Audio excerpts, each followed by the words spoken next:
Olá, aqui é o professor Jadson Moura, do curso de Agronomia da Faculdade Evangélica de Goianésia, e a gente vai começar aqui a parte que trata sobre respiração microbiana dentro da aula de características gerais de micro-organismos, da disciplina de microbiologia agrícola. Os organismos eles podem ser separados de acordo com a sua demanda respiratória, de acordo com o seu metabolismo de produção de energia. Existem basicamente dois tipos de organismos, aqueles que são aeróbicos, que respiram oxigênio, e aqueles que são anaeróbicos, que fazem a fermentação. São duas rotas de produção de ATP, duas rotas de produção de energia.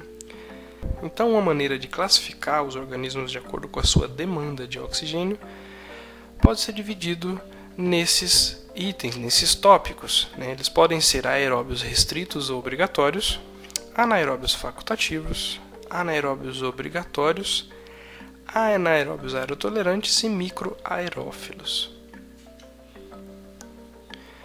Dentre aqueles que têm as rotas metabólicas anaeróbicas, podemos separá-los entre os que têm o metabolismo lático, onde o produto de sua respiração é o ácido lático, o que tem a rota metabólica alcoólica, que o produto de seu metabolismo é álcool e CO2, e aqueles que produzem ácido acético através da rota metabólica acética.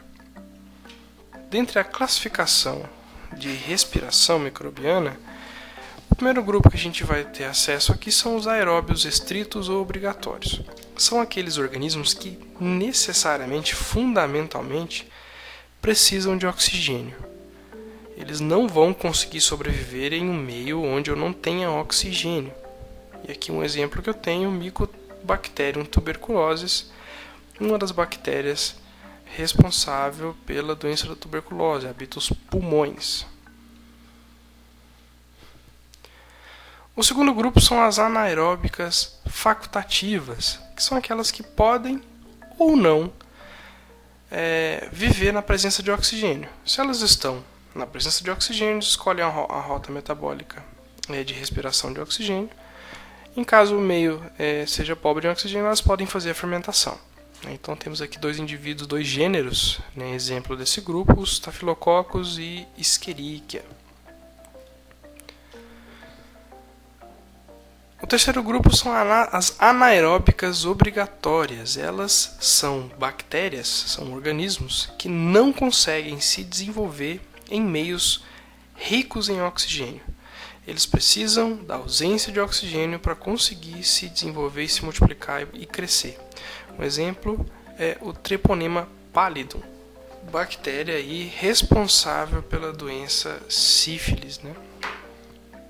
Temos também as bactérias, os organismos que estão dentro do grupo das aerotolerantes, são as anaeróbias aerotolerantes. Elas crescem na ausência de oxigênio, mas conseguem tolerar sua presença desde que essa concentração não esteja elevada demais. Então, bactérias, por exemplo, as anaeróbicas obrigatórias, elas cessam seu crescimento na presença de oxigênio. As aerotolerantes não. Se essa concentração ela for baixa, elas conseguem se reproduzir e completar seu ciclo normalmente. Um exemplo disso, o gênero Streptococcus. E temos, por último, o grupo das microaerófilas, que são aquelas bactérias que precisam de um oxigênio em baixas concentrações. Na ausência, essa bactéria não vai se desenvolver, na presença em concentrações elevadas também não. Então elas precisam de a concentração de oxigênio esteja baixa.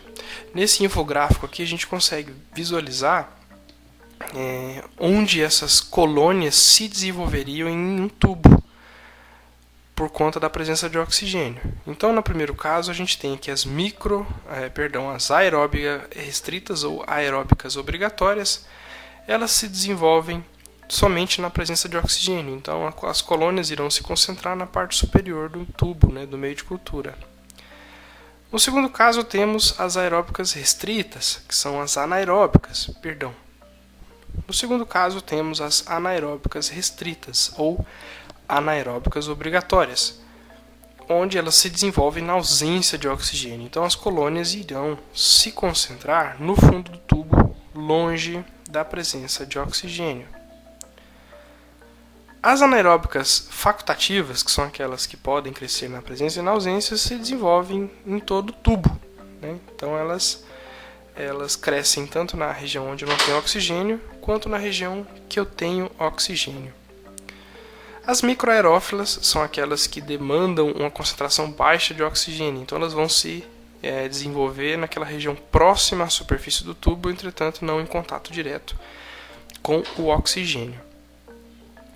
E por fim, as anaeróbicas aerotolerantes, que são aquelas que são obrigatoriamente anaeróbicas, entretanto conseguem se desenvolver na presença de oxigênio em baixas concentrações. Então elas também se desenvolvem em todo o tubo, mas não se concentram na superfície como acontece no caso das facultativas. Então a gente encerra por aqui essa parte que trata de respiração, lembrando que todos esses tópicos serão novamente abordados em próximas aulas, principalmente a questão de respiração e presença e demanda de oxigênio quando se trata de organismos fixadores de nitrogênio. Esse tópico é fundamental e importante para o entendimento da dinâmica da fixação biológica de nitrogênio por bactérias em plantas. Muito obrigado.